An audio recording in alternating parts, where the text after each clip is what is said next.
I think the Festival of Education at Wellington College is it's a wonderful thing.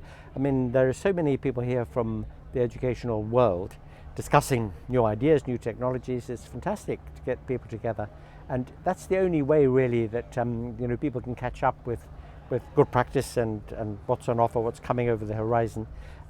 It's always important for education, especially given the great importance to a society of education, that people should always be very reflective about how they educate, and they should always be sharing their very best ideas and best practices on educating, so that we can get the best out of education, which means, of course, getting the very best out of people in education. I think education in the UK exemplifies a number of very desirable things. So on the one hand, we have some very excellent schools, so we're talking about primary and secondary level. We have very excellent universities at the tertiary level. We have, I think, embodied for some time now the idea that nobody should be bereft of an education, no matter what their background or abilities or financial circumstances. So we do invest tremendously in education at the primary and secondary level, quite rightly. And I think we do it on the whole very well. My own personal view is that there is something of an overemphasis on post-GCSE education to narrowing down too fast and too far. So given that we live in a time where actually people need a broader education, for example, the kind of thing maybe that people get if they do the IB. The A level is very good if you're going to be a specialist in some subject, but the idea that we over-specialize too soon seems to me to be the one thing that we could be more reflective about. I was here today to talk about the intellectual history of the 17th century, which seems to me to be a very, very important part of that great moment, 16th, 17th, 18th centuries, which really gave birth to our modern world. Starting with the Reformation in the 16th century, the scientific revolution of the 17th century, which is really key, and then the application of that to a wider range of ideas in the Enlightenment of the 18th century. That's really what changed history. I mean, for many centuries before that time, people thought about themselves and about the universe in a particular way.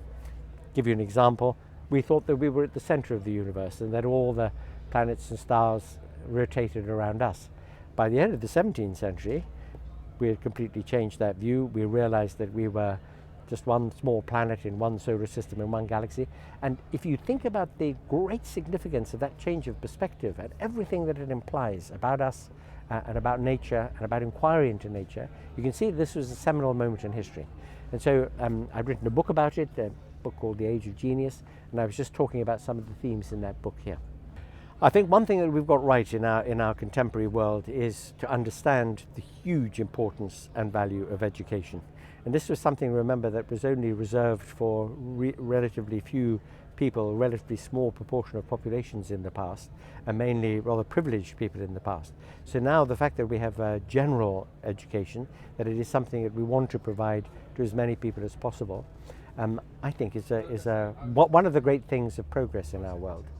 I think what makes somebody an inspiring teacher is their enthusiasm for the subject, their longing to be able to communicate it with clarity and with really interesting detail and with enthusiasm to their pupils, sort of lighting the fire of interest in their pupils. And I was very fortunate. I had a number of teachers, both at school and at university, who had that effect on me. And I tremendously appreciated how dedicated they were both to the subject of study in question and to the fact that they were longing to share it and to share their passion for it. Oh, I'm asked if I were stuck on a desert island, what would the one book I would take? Well, I have a great deal of difficulty there. I would be very tempted either by Kant's Critique of Pure Reason, so that I could really get stuck into it and study it in depth, or Herodotus's Histories, which are full of fascination. But I think I'll probably take the complete works of Shakespeare.